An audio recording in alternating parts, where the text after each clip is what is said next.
year was 2027. Advances in biotechnology were helping people improve their physical and mental abilities to an amazing degree. Provided, of course, they had enough money.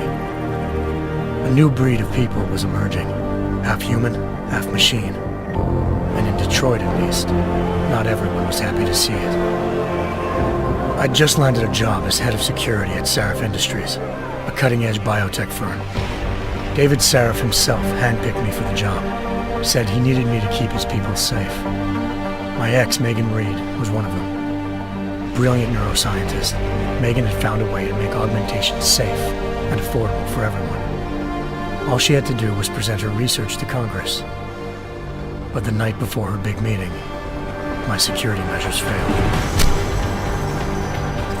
A team of Black Op mercenaries stormed into Sarif headquarters, massacring everyone in sight. 3 of the mercs were heavily augmented walking tanks. Their mission?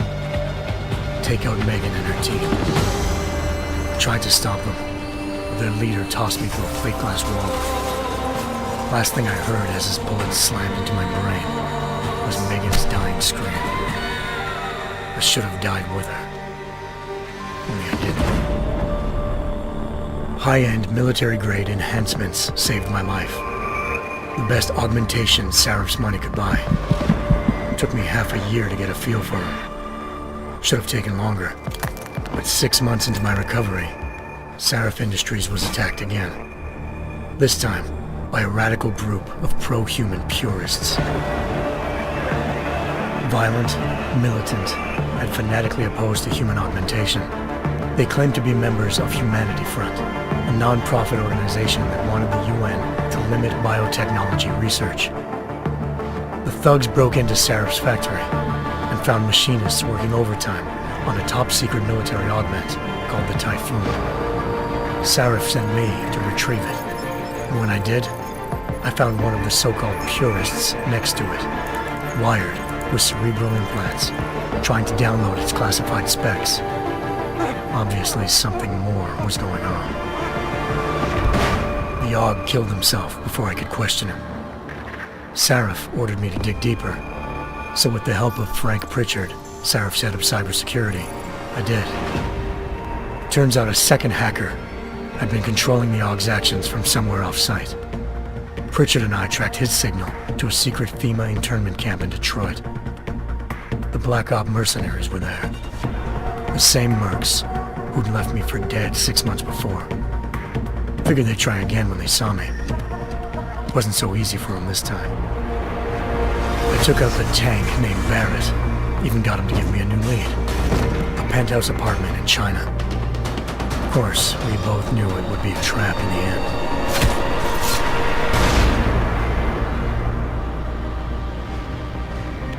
Hengsha Island, China. Home to a city so crowded, they had to build a second city on top of it. Trying to find clues in Hengsha wouldn't be easy. Lucky for me, I wasn't alone. Farida Malik, Sarif Industries' ace pilot, had lived in Hengsha before. A good person to have on your side. She knew enough about the place to get me around. Malik dropped me in the lower city, close to the penthouse Barrett had told me about. Bell Tower Associates, a private security firm under contract to the Chinese government, had agents tossing the suite when I arrived. Just not for the reason I'd been expecting. Turns out the man who lived there was a criminal hacker named Van Bruggen. The same hacker who'd been remotely controlling the AUG in Sarif's factory. Van Bruggen's panicked decision to force the man to commit suicide had been a mistake. Now his mercenary partners were gunning for him, and I needed to find him before they did. Locating Van Bruggen meant playing nice with the Triads, Hengsha's organized crime lords. They had the hacker holed up inside a low-rent capsule hotel. By the time I found him, Van Bruggen had no qualms giving up the woman who hired him. Zhao Yunru, president of the Taiyang Medical Corporation. According to Van Bruggen, Zhao wanted to monopolize the augmentation industry and had hired Black Op mercenaries to destabilize her competition. Sarif Industries was at the top of her list. To prove this, I needed to get inside TYM and grab a surveillance hologram off a server. I suspected Van Bruggen was hiding something when he told me this, but nothing could have prepared me for what I saw. Megan wasn't dead. She and her 4 best researchers had been kidnapped, spirited away somewhere while their kidnappers made it look like they were dead. Desperate to learn more, I confronted Zhao in her penthouse. She claimed to be a pawn in a bigger plan, and hinted at a group so powerful it controlled global interests at a whim. Then she slipped into a panic room and hit the alarm, forcing me to make a very quick exit. I figured Zhao was lying, but part of her confession made sense. David Sarif had been worried about his people. So worried, he'd required all of them to have subdermal locator devices surgically implanted. The GPLs would have been broadcasting the day of the attack, but Zhao said a single call to Picus, the world's leader in global 24-hour satellite news, had turned those signals off. I needed to fly to Picus headquarters in Montreal if I wanted to learn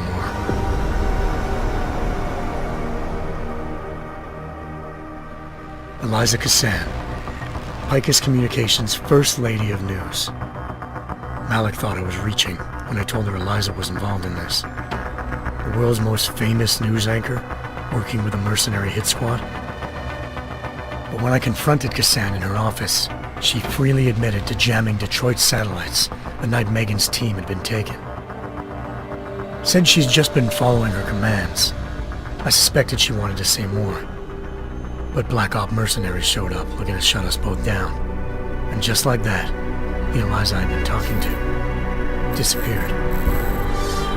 The Mercs were led by an augmented killer I'd crossed paths with twice before, Fedorova, a woman who'd made silence her best friend. She waited for me to track Eliza's transmission to a secret server room underneath the Picus complex, then jumped me from behind. A deadly fight ensued. I made sure she never moved silently again.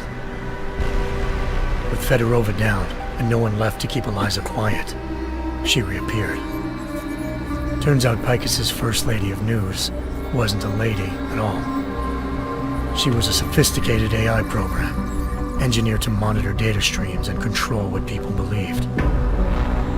Eliza told me the Mercs had brought in a Humanity Front doctor named Isaiah Sandoval to remove the scientist's implanted tracking devices while Detroit's satellites were down. She also told me to speak to David Sarif if I wanted to learn more. By the time Malik and I got back to Detroit, tensions between normal and augmented citizens had reached a flashpoint. Riots were breaking out in several cities, and the UN was being urged to intervene. Sarif was trying hard to convince Hugh Darrow, the inventor turned philanthropist who'd once been a leading proponent of enhancement technologies, to help stop a possible regulatory vote. Sarif had a lot riding on Darrow. Megan's discovery would have given millions of people the chance to evolve beyond their normal human abilities, and at the same time catapulted Sarif Industries to the top of the Fortune 500. According to Sarif, Megan's kidnappers knew this, and didn't want people evolving unless they controlled how it was done. He called his enemies Illuminati, and urged me to keep searching. Determined to do so, I tracked down Sandoval via America's most outspoken augmentation opponent, Bill Taggart, Sandoval's boss and founder of Humanity Front. Sandoval admitted to operating on Megan's team when I confronted him, but said he hadn't removed their GPLs. He'd merely switched them to a different frequency. Pritchard was able to trace one of the signals to China. Malik and I immediately took off in pursuit. Unfortunately, the Illuminati were one step ahead.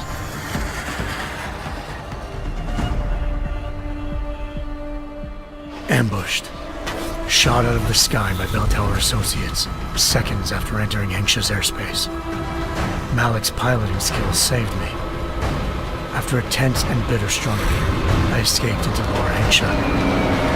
The tracking signal I was following led straight to the Triads, or more specifically, to the augmented arm of Tong Si-hung, leader of a gang of augmentation harvesters.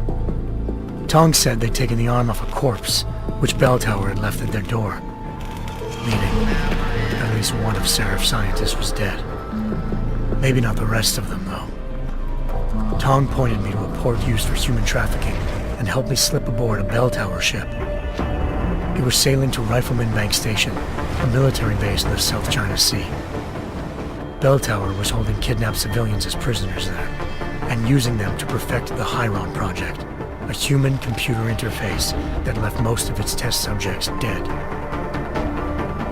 My search for Megan would have ended then, if not for a mysterious ally named Quinn. In exchange for my help exposing Bell Tower, he slipped me aboard a second ship headed to Singapore, and an Illuminati-run biotech facility called Omega Ranch. 3 of Seraph's scientists were there, forced by their captors to create a technology capable of remotely shutting down augmented abilities. Thanks to an emergency recall notice issued by the World Health Organization, millions of people all over the world already had the biochip installed. With the help of the scientists, I tracked Megan to a private section of the ranch. There, I ran into Yaron Namir, the walking tank who'd put a bullet in my brain the first time we met. He'd teamed up with Zhao and was hoping to catch me off guard. Their little ambush didn't work. I found Megan in a suite belonging to Hugh Darrow, the billionaire philanthropist who'd Seraph had called on for help. Darrow had convinced her to go along with the biochip plan by promising to sabotage the tech.